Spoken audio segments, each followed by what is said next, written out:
చంద్రబాబు నాయుడు గారు అంటే చాలా మంది కూడా ఏంటి చంద్రబాబు నాయుడు గారు ఈ మాట అంటున్నారు అని అనుకున్నారు కానీ ఆంధ్రప్రదేశ్ రాష్ట్రంలో ఒక దయ్యం ఒక భూతం పట్టి పీడిస్తోందండి. ఇప్పుడు అయిపోయింది. నీకు 5 సంవత్సరాల పాటు అధికారం వచ్చింది, నువ్వు దాంట్లో ఏం చేయలేకపోయావు, ప్రజలు నిన్ను తిరస్కరించారు, ప్రజలు నిన్ను చీకొట్టారు, ఈడ్చి తన్నారు, అయిపోయింది. అక్కడికి అయిపోయినప్పుడు ఏం చేయాలి? సరే నేను ఎక్కడ తప్పులు చేశాను అని దాన్ని రెక్టిఫై చేసుకునే మెజర్స్ అన్నా ఉండాలా, లేకపోతే నోరు మూసుకుని ఇంట్లో అన్నా కూర్చోవాలి. నేను చాలా స్ట్రాంగ్ గా చెప్తున్నాను ఈ విషయం. ఇది చేయక అది చేయక ఇంకా కూడా ప్రజల్ని జలగల్లాగా పట్టి పీడిస్తాం. వాళ్ళు నవ్వితే నాకు ఇష్టం లేదు. నేను చెప్పాను కదా, ఇదివరకు కూడా మీ డిబేట్ లో ఒకసారి చెప్పాను మన రిషి గారు. ఇప్పుడు మనకి మహేష్ బాబు గారితో సినిమా ఉంటుంది, spider, if I'm not wrong. అందులో ఏంటంటే తన చుట్టూ ఉన్న వాళ్ళు నవ్వితే అస్సలు పడలేదు, తన చుట్టూ ఉన్న వాళ్ళు ఏడుస్తూ ఉంటేనే ఆ విలన్ అనేవాడు చాలా హ్యాపీగా, అబ్బా ఎంత శ్రవణానందకరంగా ఉంది చెవులకి అని చెప్పి ఆహా అవతల ఒక సాడిస్టిక్ ప్లెజర్ అనుభవిస్తూ నవ్వుతూ ఉంటాడు. So Jaganmohan Reddy and batch కి అదే ఉంది అనేటువంటిది టైం అండ్ అగైన్ ప్రూవ్ అవుతుంది. నేనేదో జగన్మోహన్ రెడ్డిని విమర్శిస్తే నాకు వచ్చేది కొత్తగా ఏమొచ్చేది లేదండి, ఎవరికి వచ్చేది లేదు. జగన్మోహన్ రెడ్డితో మీకేం గట్టి పంచాయతీ లేదు, నాకేం పంచాయతీ లేదు. అక్కడ కూర్చున్నటువంటి రమేష్ గారికో లేదా అరుణ్ గారికో ఎవరికి లేదు. మాకేం సంబంధం అండి జగన్మోహన్ రెడ్డితో, మాకేం సంబంధం?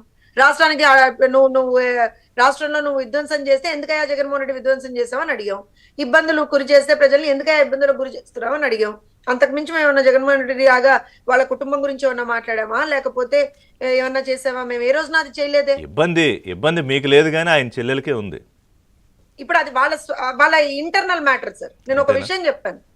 ఇదే షర్మిల గారు, ఎందుకు ఈ మాట అంటే మీరు చాలా బాగా గుర్తు చేశారు. ఇదే షర్మిల గారు వాళ్ళ అన్నతో ఉన్నప్పుడు అధికారానికి రావడానికన్నా ముందర, అంటే 2019 కన్నా ముందర, ఇదే షర్మిల గారు రోడ్డు మీద తిరుగుతూ ఏమన్నారు ఆ రోజున?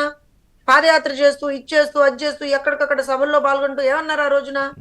చంద్రబాబు నాయుడు గారిని అనరాని మాటలు అన్నారు, నారా లోకేష్ గారిని అనరాని మాటలు అన్నారు, పవన్ కళ్యాణ్ గారిని అనరాని మాటలు అన్నారు. ఇది రికార్డెడ్. నేనేం కొత్తగా దాన్ని ఏమి అవుట్ ఆఫ్ ది బ్లూ ఏం చెప్పట్లేదు కదా.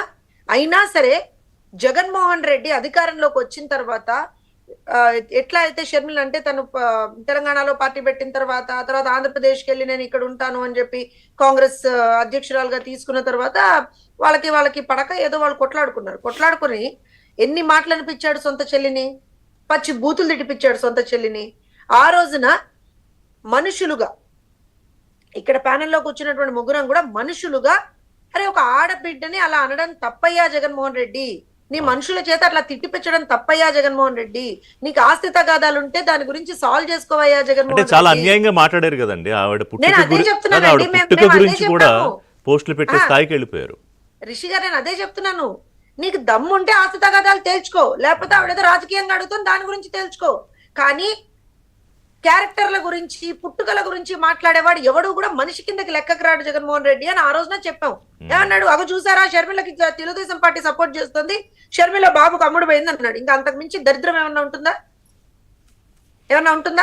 ఇంత చేసిన కాదండి, శుభలేఖ ఇవ్వడానికి ఆవిడ ఏదో పసుపు సారీ కట్టుకుని వెళ్తే దాన్ని కూడా నేను ఎందుకంటే let's not deviate from the matter. నేను జస్ట్ ఎగ్జాంపుల్ ఎందుకు చెప్తాను చెప్తాను